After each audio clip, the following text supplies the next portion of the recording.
दोस्तों नमस्कार। दोस्तों नरेश मीणा लगभग 15 दिन से भूख हड़ताल पर हैं, कुछ नहीं खाया।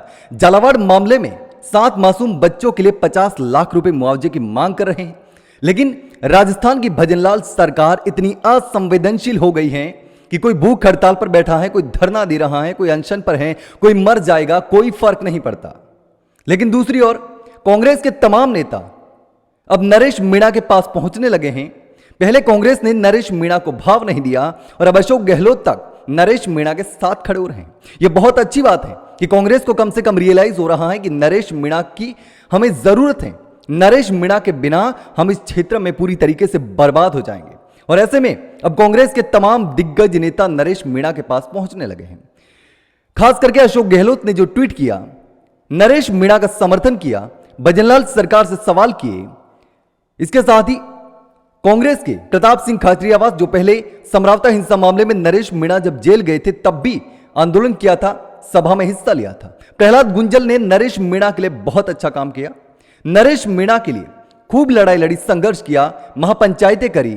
नरेश मीणा की रिहाई के लिए समरावता मामले में खास करके नरेश मीणा का सपोर्ट किया और नरेश मीणा ने यहां तक कहा कि मैं प्रहलाद गुंजल का जो सपोर्ट है उसको जिंदगी भर नहीं भूल पाऊंगा। इंदिरा मीणा ने नरेश मीणा का सपोर्ट किया, अस्पताल में नरेश मीणा से मिलने पहुंची।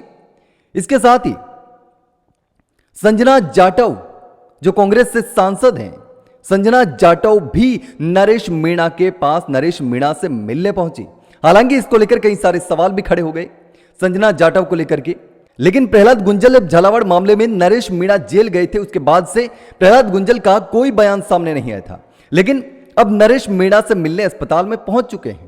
नरेश मीणा से प्रहलाद गुंजल मिले, प्रताप सिंह खाचरियावास मिले, इंदिरा मीणा मिली, संजना जाटव मिली और भी कई सारे निर्दलीय विधायक भी नरेश मीणा से मिलने अस्पताल में पहुंचे। और खास करके हनुमान बेनीवाल भी नरेश मीणा से मिलने पहुंचे। पहले नरेश मीणा ने हनुमान बेनीवाल से, सचिन पायलट से अपील की थी कि धरना स्थल पर पहुंचिए, हमारा सपोर्ट करिए।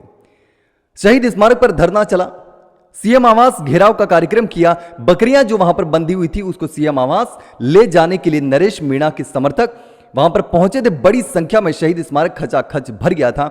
वहां यह कहा जा रहा था कि हनुमान बेनीवाल पहुंचने वाले हैं, लेकिन वहां तो हनुमान बेनीवाल नहीं पहुंचे। यह कहा जा रहा था कि हनुमान बेनीवाल आउट ऑफ राजस्थान है, यानी राजस्थान में नहीं है, ऐसे में हनुमान बेनीवाल नहीं पहुंच पाए। लेकिन नरेश मीणा जब अस्पताल में है, जब पुलिस नरेश मीणा को शहीद स्मारक से उठा करके एसएमएस ले गई, वहां जाकर के एडमिट करवा दिया, तब से नरेश मीणा का अनशन अस्पताल से ही चल रहा है। अभी तक नरेश मीणा ने अनशन तोड़ा नहीं है। लेकिन अब जिस तरीके से कहा जाने लगा है कि कांग्रेस पूरी नरेश मीणा के साथ खड़ी हो रही है और बीजेपी को नरेश मीणा की कोई नहीं पड़ी, सरकार को नरेश मीणा की कोई खैर खबर लेने की जरूरत महसूस नहीं हो रही और ऐसे में सरकार का कोई नुमाइंदा अब तक नरेश मीणा के पास पहुंचा नहीं है, नरेश मीणा से बात करने तक नहीं पहुंचा है।